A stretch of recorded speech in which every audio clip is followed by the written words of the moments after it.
Assalamualaikum warahmatullahi wabarakatuh. Okay, students, today our topic is on relation between torque and moment of inertia for a rigid body. Okay, जी.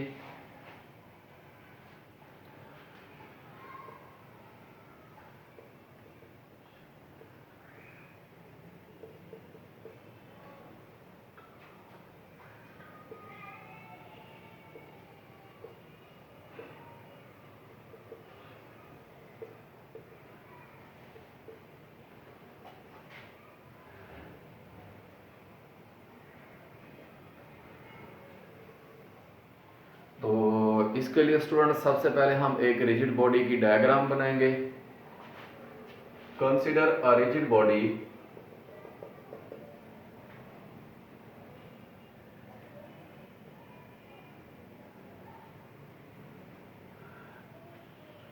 हमने एक student से rigid body ली है और हमने उसका centre लिया है ये ओ, ठीक है, जिसको हमने नाम दिया है.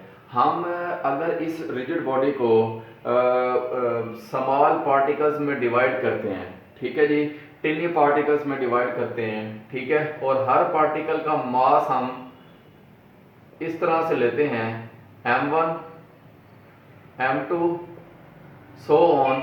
हम कहते हैं कि जी हमने इसको nth पार्टिकल्स में डिवाइड किया है इस पूरी रिजिड बॉडी को, ठीक है जी. तो आखिरी पार्टिकल का नाम होगा m, उसका मास होगा mn, ठीक है स्टूडेंट्स. तो पहले पार्टिकल का मास m1 है. अगर ये रिजिड बॉडी एक टार्क की वजह से रोटेट कर रही है सेंटर O के गिर्द, तो इसका पहले पार्टिकल का जो मास है उसका सेंटर से या जिस पॉइंट के गिर्द बॉडी घूम रही है उधर से फासला r1 है, दूसरे पार्टिकल का फासला r2 है, इसी तरह तीसरे पार्टिकल का, चौथे पार्टिकल का फासला लेना है, हमने रेडियस लेना है. हम इसी तरह सब पार्टिकल्स का फासला लेंगे, डिस्टेंस लेंगे from the axis of rotation, ठीक है जी. तो आखिरी पार्टिकल का जो रेडियस आएगा वो कुछ इस तरह से आएगा स्टूडेंट्स rn, ठीक है जी. तो हमने प्रूफ करना है कि जी ये रिजिड बॉडी जो रोटेट कर रही है सेंटर O के गिर्द, इसके ऊपर जो टार्क लग रहा है वो I अल्फा के बराबर होता है, ठीक है स्टूडेंट्स. तो सबसे पहले हम सारे पार्टिकल्स का टार्क लेंगे, टार्क 1, टार्क 2 सो ऑन. मैं कहता हूं nth पार्टिकल्स हैं तो आखिरी का टार्क n आ जाएगा, ठीक है स्टूडेंट्स.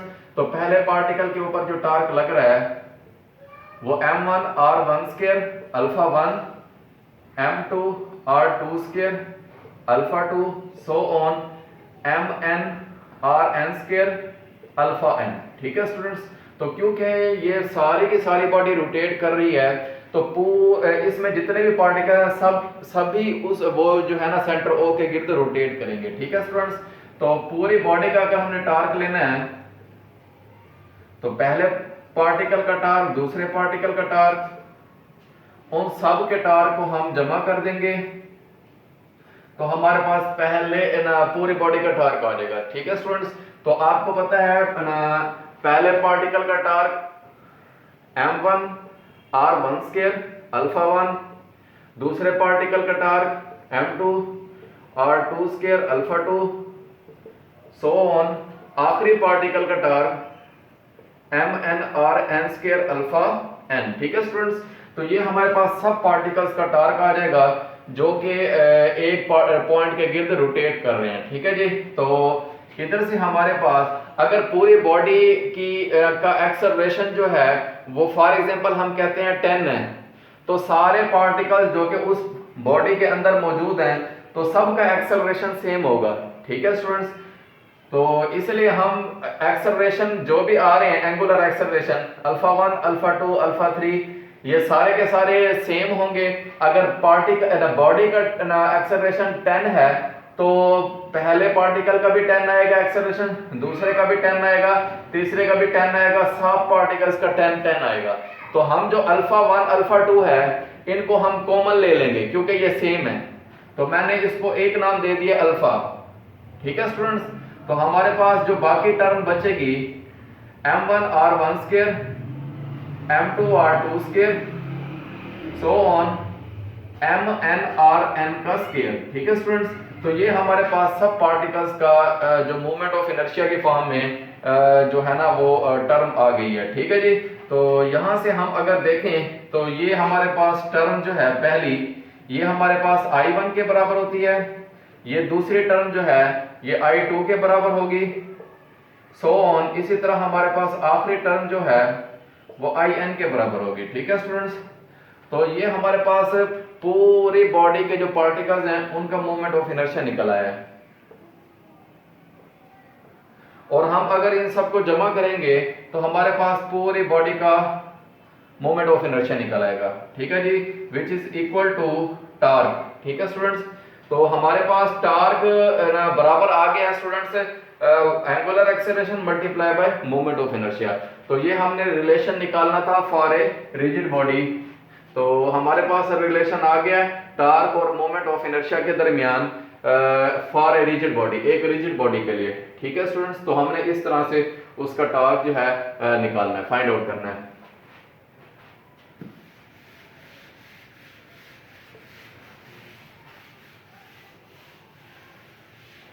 अच्छा स्टूडेंट्स, अब हमारे पास जो नेक्स्ट टॉपिक है वो है मोमेंट ऑफ इनर्शिया का फार्मूला हमारे पास होता है mr स्केयर। ठीक है स्टूडेंट्स, तो अगर हमारे पास एक प्रूफ है कि prove that I is equal to mk square. ठीक है जी, तो ये हमने प्रूफ करना है, वो हम एक रिजिड बॉडी के लिए करेंगे।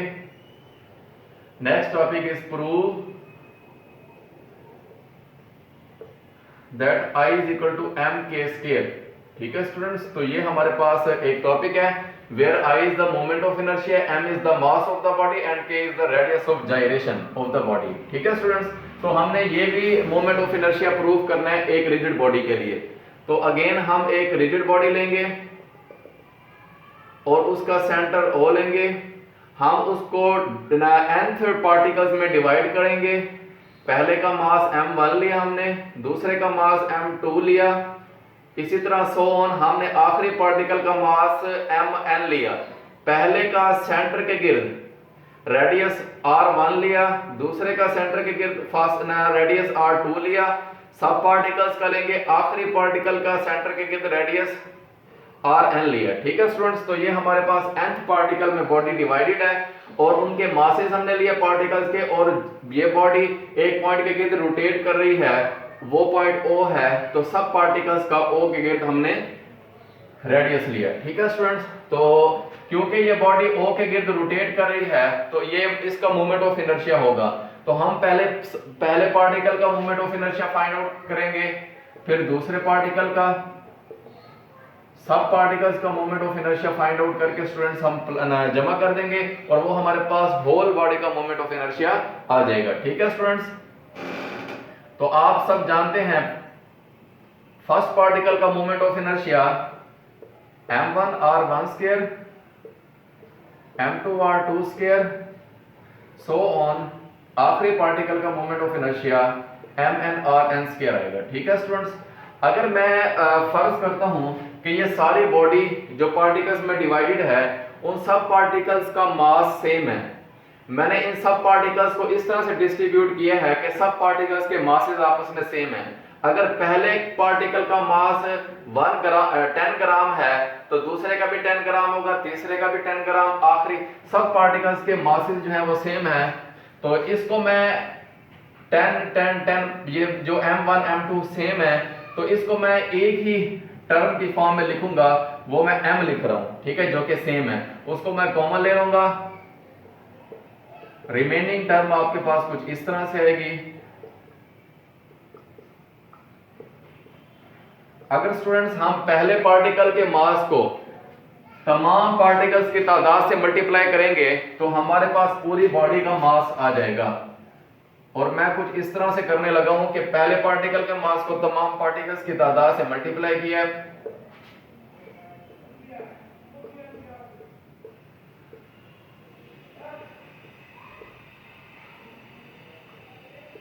और हम इसको डिवाइड भी करेंगे, n को मल्टीप्लाई और डिवाइड करेंगे, तो ये हमारे पास होल बॉडी का मास आ जाएगा। और जो बाकी रिमेनिंग टर्म होगी वो k स्क्वायर के बराबर आएगी जहां पे K, where K is equal to under root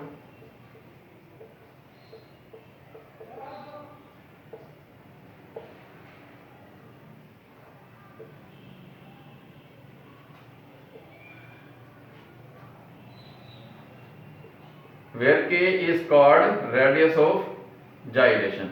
जो बाकी रिमेनिंग टर्म बचेगी m के अलावा उसको हम स्टूडेंट्स k कहते हैं और उसका नाम होता है रेडियस ऑफ जाइरेशन, और वो इज इक्वल टू है इस टर्म के। ठीक है स्टूडेंट्स, तो ये हमारे पास प्रूव आया है एक रिजिड बॉडी के लिए I is equal to M K square prove करना था। तो पहले सब पार्टिकल्स के मोमेंट ऑफ इनर्शिया निकाले हैं, उनको जमा किया तो पूरी होल बॉडी का मोमेंट ऑफ इनर्शिया आ गया। तो लास्ट में जो के बची है टर्म उसको हमने रेडियस ऑफ जाइरेशन कहा है और उसका फार्मूला स्टूडेंट्स ये है। ठीक है जी, तो ये हमारे पास प्रूफ आ गया।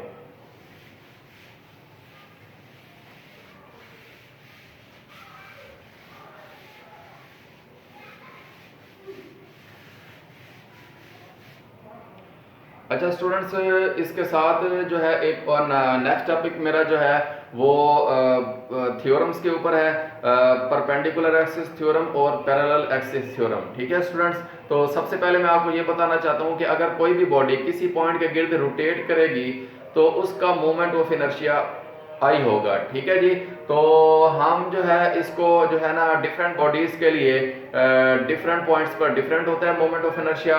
तो इंशाल्लाह हम नेक्स्ट इस टॉपिक को जो है अगले लेक्चर में करेंगे। तो इंशाल्लाह ताला आज के लेक्चर के साथ अल्लाह हाफिज़, अपना ख्याल रखेगा, अल्लाह निगहबान।